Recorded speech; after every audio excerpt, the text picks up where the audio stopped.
Les informations chez Tesla donc pleuvent. Je vous mettrai donc, ça date d'hier en incrustation, le modèle Y Performance qui a été donc repéré en Allemagne, hein. J'ai fait LV2 allemand, donc c'est de l'allemand.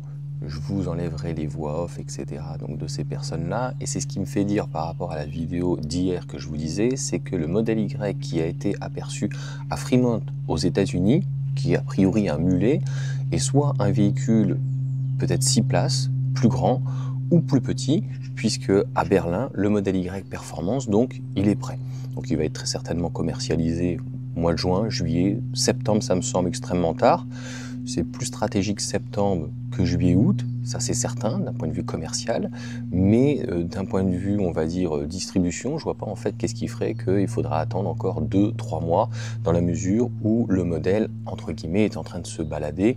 Donc est-ce que c'était quelqu'un de chez Tesla qui revient du travail avec, ça peut arriver. Est-ce que voilà, c'était juste un test extérieur ou quoi que ce soit, mais le véhicule n'est plus camouflé. Donc voilà pour cette petite information. Et comme je vous dis, donc l'autre modèle qui est quand même encore lourdement camouflé à l'avant et à l'arrière. Tu vas me dire, ouais mais Johan, toute la partie côté n'est pas camouflée. Bah, c'est normal puisqu'en fait c'est cette partie-là qui n'a pas changé depuis de mémoire 2020-2021. Donc en fait il n'y a pas d'utilité de le camoufler. Donc ça veut dire que s'il y a un camouflage à l'avant et à l'arrière, c'est qu'il y a une modification de l'avant et une modification de l'arrière.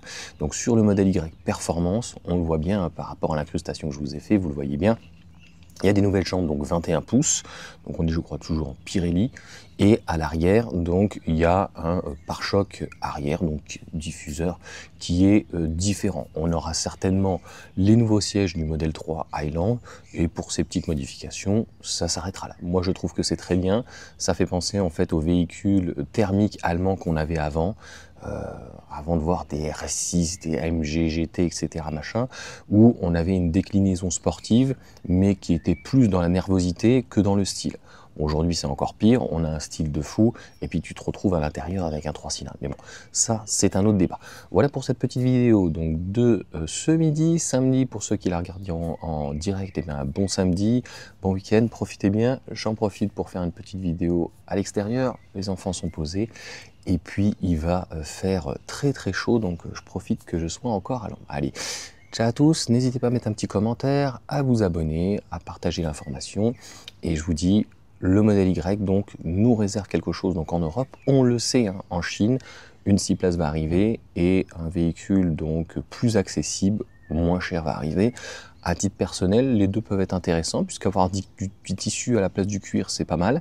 Et puis la deuxième chose, je pense qu'on aura, donc si c'est une 6 places, un peu la configuration du modèle X, donc surtout à l'arrière d'avoir des vrais sièges, et ça je trouve que c'est super sympa. Donc ayant donc 3 enfants, ça permet vraiment de les séparer.